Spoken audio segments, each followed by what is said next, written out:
Morning. ఎలా ఉన్నారు? మీరు బాగున్నారు నాకు తెలుసు. ఈరోజు మార్నింగ్ లేసాక పేపర్ చదువుతుంటే చాలా బాధ అనిపించింది. మనము ఎక్కడికి వెళ్తున్నాము, మనం ఏం చేస్తున్నాము అనేది అర్థం కావట్లేదు.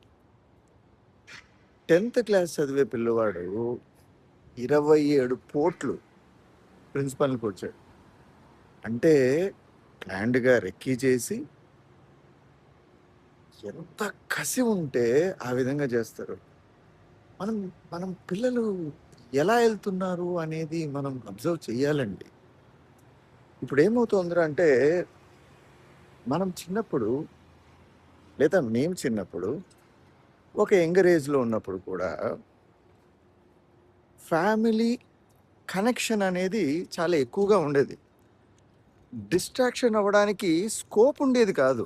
బేసికల్లీ మీలో ఎంతమంది చెప్పగలుగుతారు మీకు నైబర్స్ ఫ్రెండ్స్ ఉన్నారని?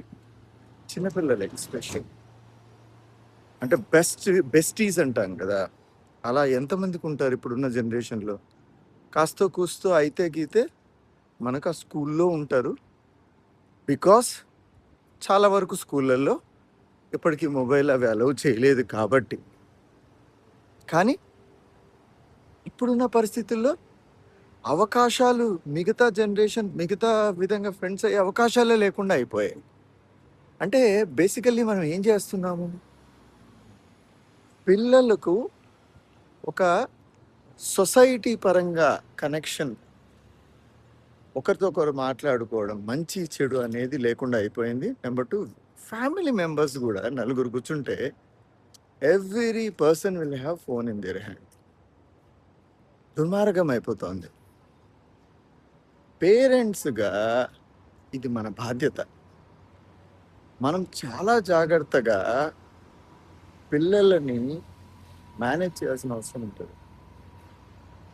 ఒక ఫాదర్గా, త్రీ చిల్డ్రన్ ఫాదర్గా నేను ఈ టెక్నాలజీని ఎలా కంట్రోల్ చేయాలి, పిల్లల్ని ఎలా మేనేజ్ చేయాలి అనేది నాకు చాలా కష్టం అయిపోయింది.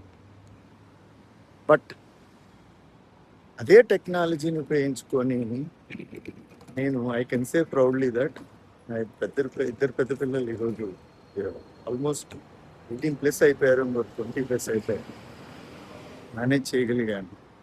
అండ్ పాప కూడా she is also now getting into adolescence. And అందరూ కూడా సిచ్యువేషన్ని మేనేజ్ చేయగలిగాము టెక్నాలజీని ఉపయోగించుకొని.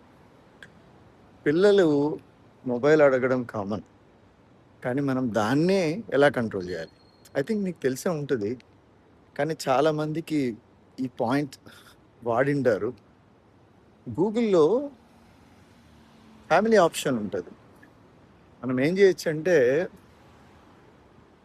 మన పిల్లల్ని ఆ ఫ్యామిలీ దాంట్లో యాడ్ చేస్తే పిల్లల్ని మొత్తం మనం రెస్ట్రిక్ట్ చేయొచ్చు in terms of usage. 30 minutes 40 minutes ఎంతసేపు ఎగ్జాక్ట్లీ వాడాలి, ఏ యాప్స్ వాడాలి. ఒకవేళ వాళ్ళు ఏదైనా వాడాలంటే వెబ్సైట్స్ కూడా మీకు రిక్వెస్ట్ వస్తుంది, అలా సెట్ చేయొచ్చు. ఈ విషయం చాలామందికి తెలీదు. I'm talking about somebody who are in technology also. దీన్ని ఎక్కువగా యూజ్ చెయ్యరు. నేను దీన్ని రిగరస్గా రైట్ ఫ్రమ్ చాలా యంగర్ ఏజ్ నుంచే పిల్లలు వాడాను. అందువల్ల చాలా వరకు మొబైల్ కంట్రోల్ ఉండేది. ఎస్పెషల్లీ మనం అందరం ఆ ఏజ్ నుంచి వచ్చాం. పిల్లలు పెద్దగా ఎప్పుడు బిహేవ్ చేయరు. బేసికల్లీ మన పెంపకంలోనే ఉంటుంది. నువ్వు ఈరోజు పిల్లలకి కాస్ట్లీ వస్తువులే వాడాలి, మనం ఇలా ఉండాలి అంటే వాడు అలాగే ఉంటాడు. లేదు మనం డౌన్ ఉండాలి, గ్రౌండెడ్గా ఉండాలి అంటే గ్రౌండెడ్గానే ఉంటాడు. మనం పెంచే విధానంలోనే మన పిల్లలు ఉంటారు. మనమే అత్యాశపరులమైన అనుకోండి, పిల్లలకి ఆటోమేటిక్గా మనం అది నేర్పించేస్తాం. ఇప్పుడు ఇక్కడ సమస్య ఇక్కడ వచ్చింది, ఆ పిల్లలు చేసిన తప్పు వల్ల ఎన్ని కుటుంబాలు నాశనమైనాయి చూడండి. ఇద్దరు పిల్లలు. ఆ ఇద్దరు పిల్లల జీవితాలు నాశనం అయిపోయాయా? తర్వాత ఆ పిల్లల వాళ్ళ పేరెంట్స్ జీవితాలు నాశనం అయిపోయాయా? ఈమె ప్రిన్సిపల్ చనిపోయింది ఏకంగా. వాళ్ళ ఫ్యామిలీ నాశనం అయిపోయిందా? మనము చేసే చిన్న చిన్న మిస్టేక్స్ ఎంతో దూరానికి తీసుకొస్తాయి. చాలామంది అంటుంటారు ఇప్పటికీ, పిల్లలు మాట వినడం లేదు, పిల్లలు మాట వినడం లేదని. మనం పిల్లల్ని కొట్టాల్సిన అవసరం లేదు, తిట్టాల్సిన అవసరం లేదు. మనం పిల్లలతో టైం స్పెండ్ చేస్తే చాలు, వాళ్ళు ఆటోమేటిక్గా మన ఫ్రీక్వెన్సీలోకి వస్తారు.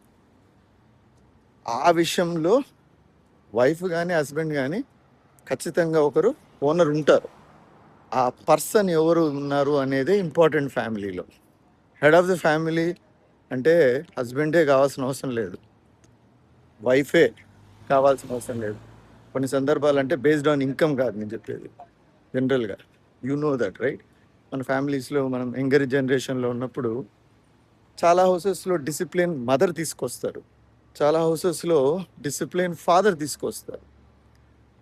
గ్రాండ్ పేరెంట్స్ ఉంటారు చాలామంది ఇళ్ళల్లో. అన్ఫార్చునేట్లీ సిటీస్లో గ్రాండ్ పేరెంట్స్తో ఉండడం లేదు, వాళ్ళకి ఇంపార్టెన్స్ కూడా ఉండదు. వాళ్ళ రిలవెన్స్ చాలా important. Of course because of the age కొద్దిగా చాదస్తం ఉంటుంది, మనం యాక్సెప్ట్ చేయాలి కదా, తప్పదు కదా. యాక్సెప్ట్ చేయకపోతే ఎట్లా?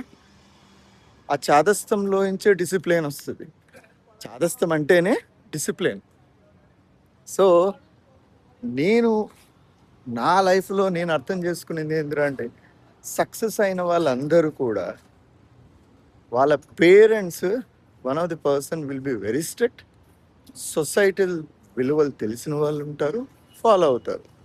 సో ఇట్లా జరగకోకుండా మనం మన పిల్లల్ని కాపాడుకోవాల్సినటువంటి అవసరం చాలా ఉంది. ఇది వద్దని లేస్తానే మీకు నేను చెప్దాం అనుకున్నాను, అందుకే ఇమ్మీడియట్గా చేసి రిలీజ్ చేస్తున్నాను. Hope you understand. మీరు మీ పిల్లల్ని ఎలా అడ్డదారులు పట్టకోకుండా వాళ్ళని ఎలా డిసిప్లిన్గా పెంచుతున్నారో మీ టెక్నిక్స్ కామెంట్ రూపంలో మెన్షన్ చేయండి. Let other people know that right. ఇట్లాంటి వీడియోస్ చాలా మందికి అవసరం. నేను హైప్ చేయండి. బాయ్.